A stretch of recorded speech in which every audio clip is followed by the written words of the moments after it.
Man, I always wanted to do a while I'm driving type video because it seemed like it was a whole era of video that I was missing out on. But I'm driving over to my good friend Larry Bentley's house, um, who is the two-time New Jersey Homebrewer of the Year.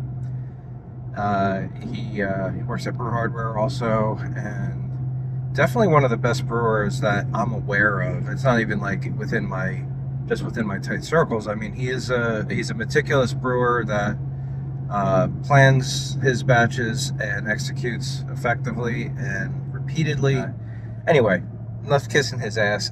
I am going over to Larry Bentley's house, and we're going to collaborate on a style that neither of us have brewed before, which is kind of a rare opportunity. We've been both brewing for so long that most beer styles that exist have been brewed on at least one of our systems before. But one of the reasons why we both kind of gravitated immediately towards the amber is that we both really like alt beers and Vienna lagers and Munich dunkels, and they're kind of all in that same sort of mid, sort of sweet, slightly toasted, firmly bittered area.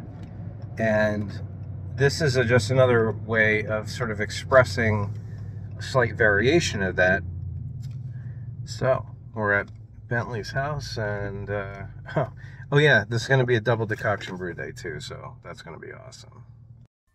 All right, so as this video gets started, I just wanted to let you know that we've got a time-lapse camera running here from the same exact position for the entire brew day, and it's running at 5 times the normal speed. So if there's something interesting for me to comment on, I'll leave it at this speed. Otherwise, I'm going to blast it through in between comments. But you could see that I'm setting up the second boil kettle, and that's a 16-gallon kettle, down on a 3500-watt induction burner on the floor.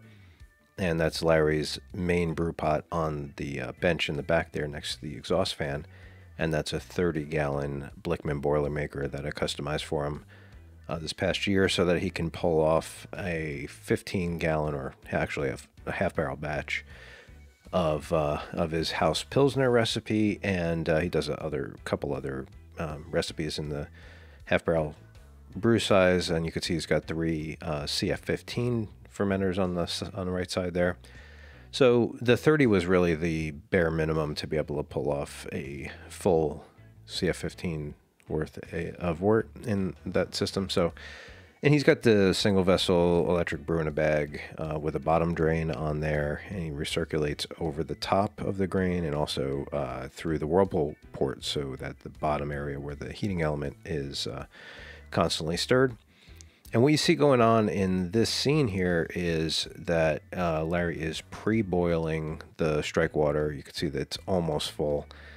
And this is a method to completely deoxygenate the strike water so that you limit the amount of oxygen hitting the grain. And further, in this recipe, because we're decocting it, or doing a double decoction, we anticipate having to splash the mash around a lot more than you ever would if you were just leaving the mash alone. So the pre-boiling process is really just to make sure you're starting with 0 oxygen, even though we're probably going to be getting more into it. And the other thing is we are using sodium metabisulfite, or SMB, which is an antioxidant. It adds sulfur to the mixture that will bond with oxygen and deactivate it and not cause staling reactions on the malt. Now, this is pretty important for recipes that are very reliant on a very fresh and aromatic malt character. So your Martzens, your Vienna lagers, your Munich dunkels, and pretty much all of the Czech lagers, they all kind of require that very forward malt aroma and sort of fresh malt flavor. And if you spend your whole brew day oxidizing the malt, it's not going to be as expressive. So this boiling strike water needs now to be brought down to about 136 degrees, because the first mash rest, once all the grain gets mixed in, is going to be 131 degrees Fahrenheit. we're going to have to hook this up to the plate chiller and bring that down from boiling down to about 135 or 136. So that did add a little bit more time to the already long brew day. All right, you could see that I'm distributing about a pound of the grain into the bag there at a time, and Larry is using this mega whisk that we found on webstaurant.com to stir that in. And I think the key with these bigger batches is to sort of just gently disturb the surface of the strike water while the grain is getting dropped in, and you actually prevent dough balls from forming by doing that, rather than letting them form and then sort of trying to break them up.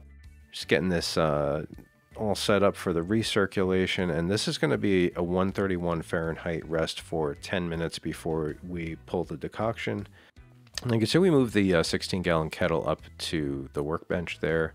This is to try to avoid making a mess. We've got this, I don't know, probably a 4-quart saucepan with a long handle to try to reach down and grab as much of the thick mash as possible. A decoction pull is usually a pretty thick mash, and because the brew in a bag method is already a no sparge, the mash is already pretty loose. So if you just kind of indiscriminately went in there scooping, you're probably getting more water than thick mash, because the mash is definitely going to drop to the bottom of that kettle. One of the goofy things is that we didn't even think of is that there's already a mesh bag in there, and if we were to just to both pull down the extra slack out of that bag, we would have pulled more of the thick mash up to the surface to make it a lot easier to grab onto. You know, this is definitely an afterthought that we had. So if you're going to do it using brew in a bag, then just pull all the slack out, kind of lift the bag up so that the thick grain is brought to the surface where you can grab it.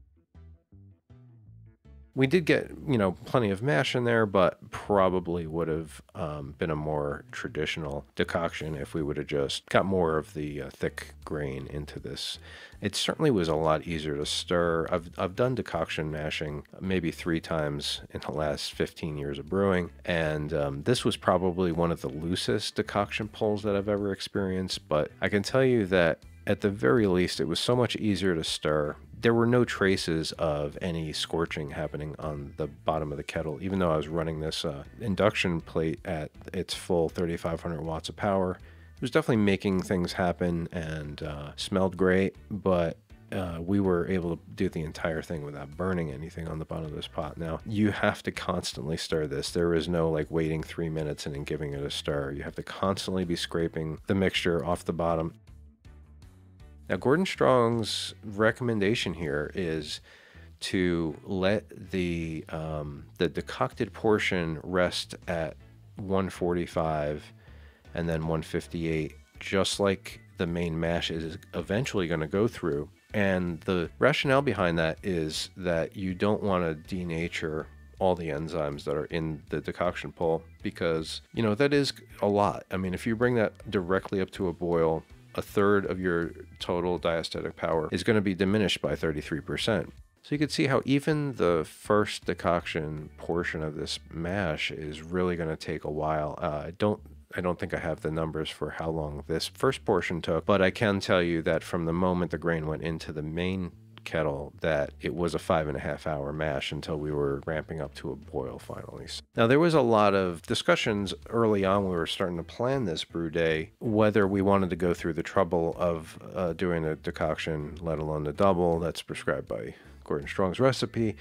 And we figured that since we were both doing it as a collaboration and that neither of us would have taken on the decoction process individually, we figured that it was a good excuse to actually give it a go.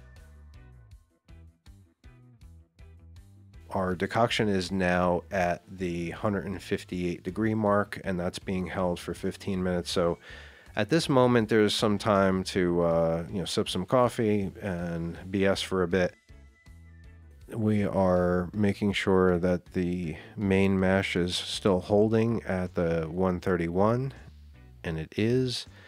We're about to start cranking up the decoction up to the boil, and so heat goes back on and the stirring continues.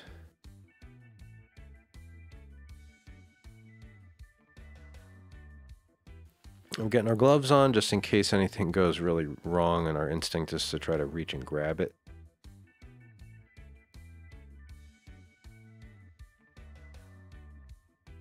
We are just carefully scooping the decocted mash back into the main mash kettle. I'm dropping that kettle right down into the top of the mash and gently rolling it out of there. Splash as little as possible. Larry's just kind of restirring it back in because we are basically making an infusion temperature step mash here. That boiling mash is the heat source, and you don't want a big pile of boiling liquid to be in contact with the grain for too long, because you are denaturing the enzymes that are still active in that main mash kettle. So you kind of want to distribute that new incoming heat as fast as possible to kind of get it all the same temperature across the entire volume. You'll see that we kind of switch off getting into the Brew Father software and making meticulous notes on how this is going down. If you ever wanted to do it again, we kind of want to either be able to do it identically or avoid it in some way, and we have to know what we did in order for that to happen. So right now we're waiting for 15 minutes or so at that new temperature in the main kettle, and we're going to pull our second decoction. If you recall, right now that mash is at 145 degrees. We were pleasantly surprised to find that it actually landed there too. Here we're pulling our second decoction, pretty much the same way we did the first one.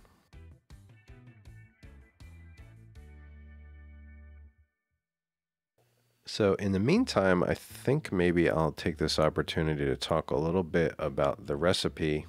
Like I said, we got it on byo.com, and it was a Gordon Strong recipe. We're going to show this in, I'll show you a screenshot of Brewfather's view of this recipe. We were originally going to use the Weyermann Barca series of malts for the Pilsner, the Vienna, and the Munich. The Barcas really push a very sort of honey-like sweet malt character, which when you are just doing like single infusion or maybe like a two-step mash, that really does shine and make for a great beer that, I mean, if you told somebody you did a decoction on it, they would probably believe it. So in order to leave a little bit of room for the decoction to sort of bring that malt flavor forward, we actually swapped in the Bohemian floor malted Pilsner, and that is a under-modified sort of traditional floor malted Pilsner that benefit from the multi-step mash to begin with, but also backs off on the sweetness initially that we will hopefully develop further with the decoction process. The typical, you know, Saaz hops are really the focal point of these Czech lagers. It's a readily available hop. You might as well just stick to tradition and go that way. The water salts, again, starting from practically distilled level RO, quite a bit of calcium chloride in there, some lactic, so we have put our SMB in there. We wanted some learning process to come out of this collaboration. So Larry was using the Omega OYL 101, which is the Pilsner one, or the H strain of the Pilsner Urquell, and I used the WLP 802, which is also a Czech, that's the Budvar strain.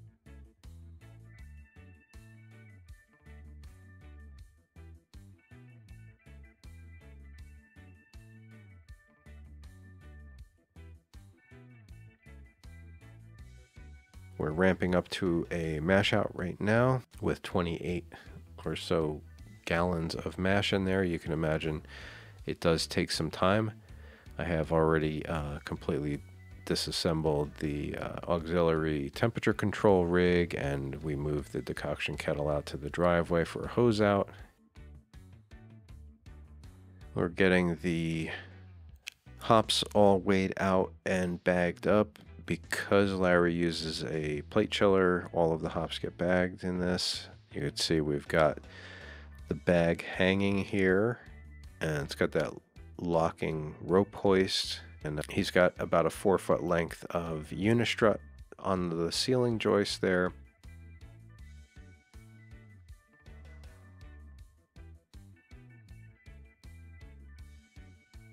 That hoist is actually attached to a trolley. Basically, the trolley inserts into the end of the unistrut rail, and it can roll back and forth, and then you put a bolt on the end so it doesn't like flop out of the end of the unistrut. But once the bag is lifted up and clear of the kettle, then you can roll the entire assembly forward to clear the kettle and then drop it back down again. Larry just recently completed a pretty substantial brewery upgrade. You can see the nice epoxy floor.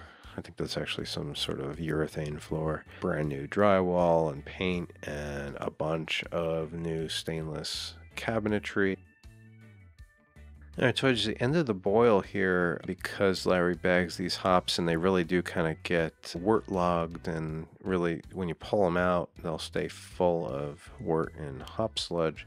He pulls them out with tongs and then just clips them to the side of the kettle up high so that they can drip out during the cooling phase. And so it takes a little while for all of that wort to drip out. Otherwise, you'd be sacrificing a couple gallons there if you just sort of pull them out and throw them away. Now begins the wort chill down. Larry pretty religiously will recirculate the output of the plate chiller back into the kettle whirlpool and get that down to near pitching temperature. You know, depending on the temperature of the water supply, it's more or less possible to get down to pretty close to pitching temperatures. So we're going to chill down to about 65 in the kettle. And once that's achieved, then you shut the whirlpool down and let all of that settle out. You know, with the Whirlflock edition, a lot of the hot and cold break is going to settle down nicely in a cone in the center of that kettle. And then he's typically using the whirlpool return as the drain into the fermenter, because it is rotatable and he can sort of start by facing it upwards and getting the cleanest clear wort possible, and then sort of rotate it down and then get, you know, picky about how much wort is needed. And because we really couldn't get it down to, I think we were going to 48 degrees or 47 before pitching, I was going to go into the fermenter for a little while, and then I was going to take my 6 gallons out of that CF15. All right, so Larry is sanitizing the conical, and I got a bucket underneath the dump port there, so you can kind of spray it out with Star San, have it all drain down. All of the accessory parts are fully broken down into like a stainless bussing tray full of Star San. They're soaking, all the sample valves, everything.